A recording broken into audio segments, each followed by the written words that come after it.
G'day everyone and welcome to the Trekzone Spotlight. Matt Miller with you. The filming road trip continues, so I'm here at the South Perth foreshore with the Perth City behind me as the sun is trying to break through the clouds. I'm here because I made a promise to myself at the beginning of the year that I would release brand new episodes every Thursday here on the Trekzone Spotlight. Unfortunately, this week's episode was meant to be Doug Drexler Part 2, documenting his move into the visual effects team during the golden years of Star Trek. Unfortunately, the gremlins attacked the recording and it's been lost forever. All those ones and zeros are gone. But Doug is an absolutely fantastic man and he's agreed to join me once again on Skype when I get back to the studio next week.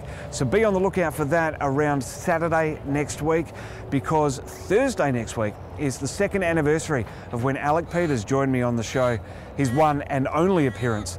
He now refuses to talk to me. His PR man is left to do all the heavy lifting, and Mike Borden accepted or appreciated the invitation, but declined the invitation to join me on the show next week. So the man of the hour will be Carlos Pedraza, once again from AXA Monitor. We're going to be talking about the 2 years of this case, where Axanar is sitting at the moment, and the fresh allegations that are coming out from Axanar surrogate Jonathan Lane over the last couple of hours.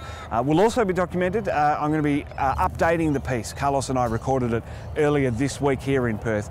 But it's going to need to be updated because things are still happening in Axanar land, despite the protests of some of my viewers that are saying just move on. Unfortunately, it brings in the ratings and that's really what I'm here for. So Carlos Pedraza next week on the second anniversary of my chat with Alec Peters. That's on Thursday. Wednesday is Anzac Day. It's a day here in Australia and New Zealand to thank those that have served and that are serving and to commemorate their sacrifices. I had some pretty cool access with the RAAF up in Pearce, so I'm going to be bringing you my chat with Squadron Leader Nick Bird about the modern Air Force and the spirit of the Anzacs. That's a pretty cool interview, some great access there, so I really appreciate the Department of Defence's help.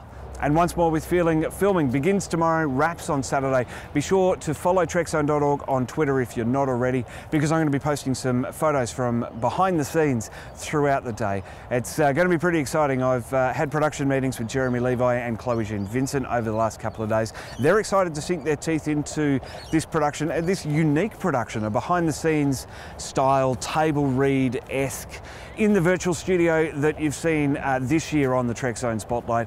So it's something different. It's going to be a radio play with some visuals. I've got a storyboard artist on board now. I had a production meeting with her this morning. So any CGI is going to be storyboarded, and we're going to have a narrator and those sound effects to really immerse you in the story. And it's, like I said, going to be something unique. Well, that is about it for an update for this week's edition of the Trekzone Spotlight. I've got to say a huge thanks to John Hughes, WA's most trusted car dealer, for loaning us the production vehicle over the past week. It's got me around Perth and it's a lot cheaper than a hire car, so I really appreciate all of John's help over the last decade here on Spiral Media and Trekzone as well.